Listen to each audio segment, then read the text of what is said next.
back, Victor, maybe we'll end on something a little more optimistic, which is the Never Trumpers have nowhere to go, it would seem. But what are your thoughts on all of these Never Trumpers, and especially ones that have been getting money from the left and have really sort of voiced left agenda ideas? Do you see them doing a Hillary Clinton and tacking back to the right, or what's going to happen to them? Well, there's three gradations of Never Trumpers, supposedly. There's the extreme Never Trumpers, and these are the conservatives, of which I would put Charles Sykes and Bill Kristol, say that Bulwark crowd, or the Lincoln Project, okay? Yeah. And they use the idea that they're quote unquote Republican or Democrats, even though I think most of them have left the party.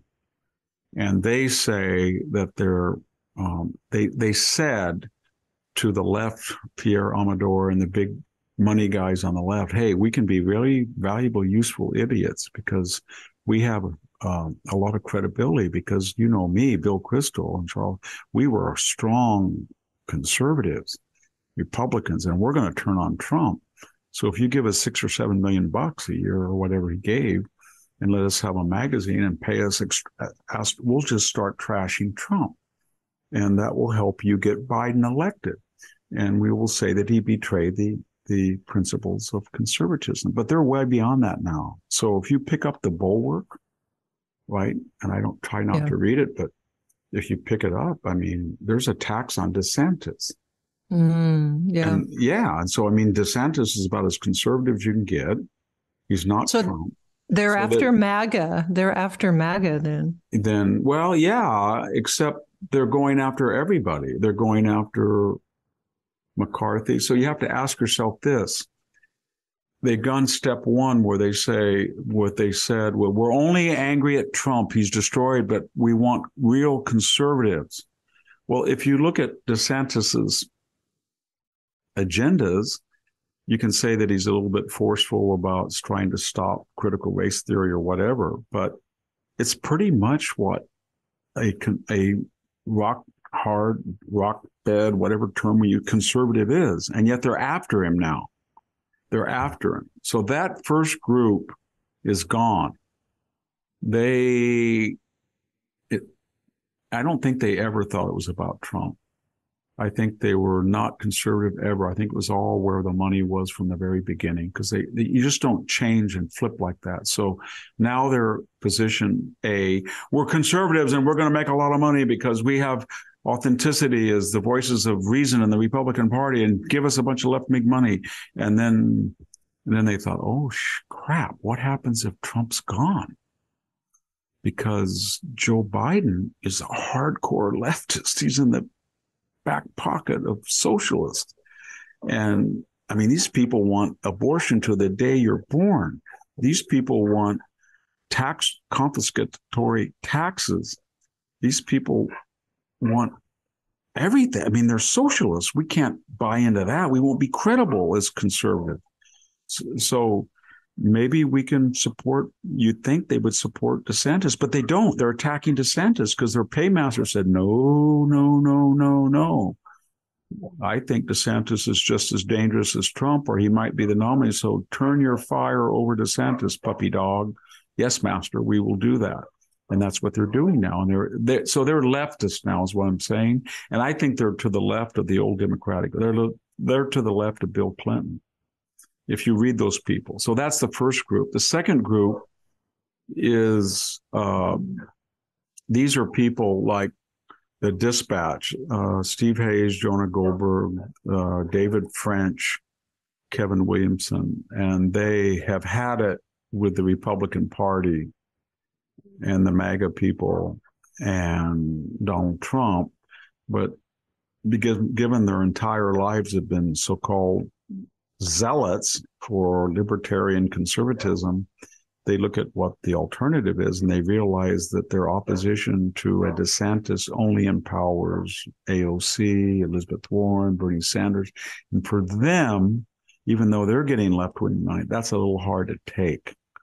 So that's the second group. And so one day they'll say DeSantis is a fanatic. I don't know. He's a fanatic evangelical, something taking on Disney or something. And then the next day they'll be pretty good, but they're waffling and they don't know what to do.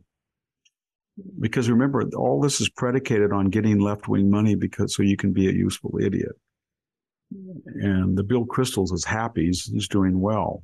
But these guys who are getting some left-wing money feel that they're the voice of true conservatism and they don't know where it is. It's out there. I mean, Yeah. It's out there. I mean, when you talk about MAGA, what are you talking about? You're basically talking about 4 or 5 additions to the straight Republican Party. And one of them is don't put so much emphasis on capital gains reduction at the expense of cutting some guys Social Security, or get tough on China. Don't just hand them the store anymore, or close the border. There was a lot of people in the pre-MAGA Republican Party that's where it came from. So it's going to be very hard for them to say, I'm a conservative and I don't know what to do now because Ron DeSantis is MAGA and I'm the true conservative. Yeah, but you think that who's closer to your true conservatism, Ron DeSantis or even Donald Trump or Joe Biden? So that's the second wishy-washy group. Then there's the third group, and they're the people who said, I didn't vote for Trump either time, but I am a conservative. And I think those are the people I used to write with at National Review, most of them. Maybe Rich Lowry or I don't know who's there anymore, to tell you the truth. Everybody's left. But those, Andy McCarthy and those people, they are, I think, genuine conservatives. And their problem was, they said it was Donald Trump's personality. So if there is nominated a Mike Pompeo, a Nikki Haley, or a Ron DeSantis, I think they would endorse them. Yeah. Yeah. And that would be a passing phase in their conservative odyssey. The middle group, I think, is in some ways the most opportunistic because they're struggling with the contradictions of their own situation. They don't want to fold up and say, we were creatures of a day and we got rid of Trump, or he lost in 2020 to help in part to us, and he won't get the nomination, maybe, if that's true. And now we can go back to the fold, because to do that everybody's angry at them. Nobody wants them back. So I don't know how they'd be viable. Yeah. And then the first group I mentioned, that's just a sham. It's just a veneer that even they know they're not conservative. If you read that Bulwark on any given day, or you look at what those people are saying, it's pathetic. I think you could say John Bolton is in the middle group, guy like that. What about Colin Powell? He's dead. Oh, sorry. That's right. He died of COVID. I'm sorry. I completely forgot about that. Well, he was elderly, in his mid to late 80s, but he would have been in the, I think he would have been in the middle dispatch group. In other words, he had so ingratiated himself and been so accepted by the left. He voted for Obama, I think, that he had long ago left the conservative movement, and he was waiting for it. So he wouldn't have voted for Ron DeSantis. Yeah. But he wasn't, but he would say he's still conservative, and he was hoping for the good old days. He would hope for a John McCain or Mitt Romney come back, although he voted against McCain, I think. Yeah. So, and so all of these people, though, have a problem, and that is they renounced. I think a George Will would say that he's still a conservative, he's still a Republican. If you take Trump out of the equation, he would be in group 2. In other words, he probably has problems about voting for Ron DeSantis. And he's not in group 3, where he would just say, you know what, it was Trump, his personality, and DeSantis is pretty much a solid conservative. You can call him whatever you want, but he's not that much different than things that other people ran on before that were Republican. I'm going to support him. I don't think that's going to happen. Yeah. And then, of course, we're talking about how they view things. And then you have to ask how people view them, right? Yeah. So how do conservatives that are listening to this view them? I think it goes like this very quickly. The first group they have utter contempt for. They feel they're opportunist. They're just trying to make money. The Lincoln Project was a perverted group of losers who absconded with millions of dollars and lined their pockets. That Rick Wilson person is an odious figure, all those people. And they don't want anything to do with them, and they couldn't come back if they wanted to. They think they helped get Joe Biden elected. And that has been a national catastrophe the first 2 years. And they feel like those people lied to everybody for 30 years that they were conservative. They never were. They were just where the money is. And when the money was shut off, when Trump came in, they went to find it other way. The middle group, people feel that I think they feel they're kind of egoist, that they are pouting because they all made extravagant claims that they were not going to endorse Trump because he had betrayed the conservative doctrines that they had so adamantly pushed. And then when Trump sort of was a very good conservative, that hurt them. And then they're sitting out the election or voting for Biden. They bought that lie that Joe Biden was good old Joe Biden from Scranton, a kind of a conservative, kind of like in the LBJ Bill Clinton tradition, if you could even think they were conservative. And that was turned out. So they're kind of like useful idiots, and people feel bad for them, and they feel that they just got angry because they were used to being on TV and listening and having presidents call. Nobody cares about them anymore. So they're just kind of pathetic. Yeah. And then the other group, I think people have kind of respect for them. They say, you guys were naive. I know you think that Donald Trump did a lot of damage and not in my name and all that stuff. But basically, when you refuse to help the Republican nominee, you empowered Joe Biden. And when you empowered Joe Biden, you turned the country over to AOC, the Squad, Elizabeth Warren, Bernie Sanders, and the Obamas.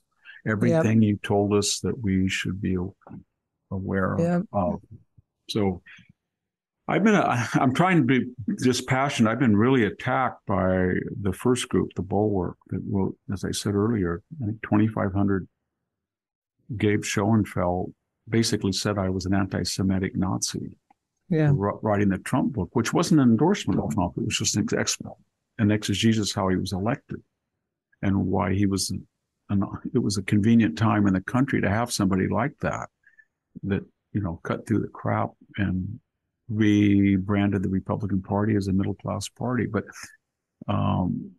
those guys are very nasty people, aside from what my treatment with them or my experience with them.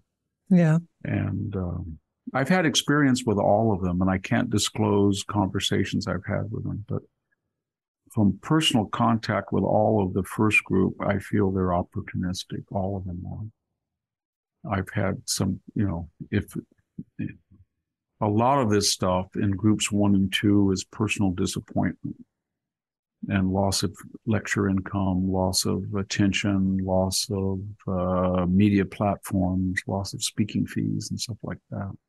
Yeah. I'll give you a story very quickly, and I won't mention the person's name. I spoke to a group of, I guess you would call them orthopedic surgeons. I won't mention the group either, but let me say just a group, one of the largest in the country. And I went down there. They were wonderful. And afterwards, they asked me to have a drink, and everybody was kind of drinking. And one of them said that this very prominent conservative, I would say he was one of the most prominent, they had wanted to have him, but he wanted to be flown out private, which all the way to where they were located was about $50,000. And then he wanted, I think it was 50 to 60,000, $100,000 for an hour. And they couldn't afford it. And then after all of this crashed, right, the Never Trump and all that, they were telling me that recently he called them and offered to speak for $5,000 and would pay his own way out. And so I said, so you did it? And they said, no, we don't want him. Why would we want him? But that shows you if that's true. If that's true, and I've heard that from other people in the lecture fee business, Because, some people call you up all the time and say, would you go speak to this group or that group? And they'll say, well, this person got this or this person got that. And I can say their market value declined by about 90%. And that really hurt them. They hurt their ego and hurt their pocketbook. And they blame Trump for that. Yeah. Well, Victor, we're at the end of our time.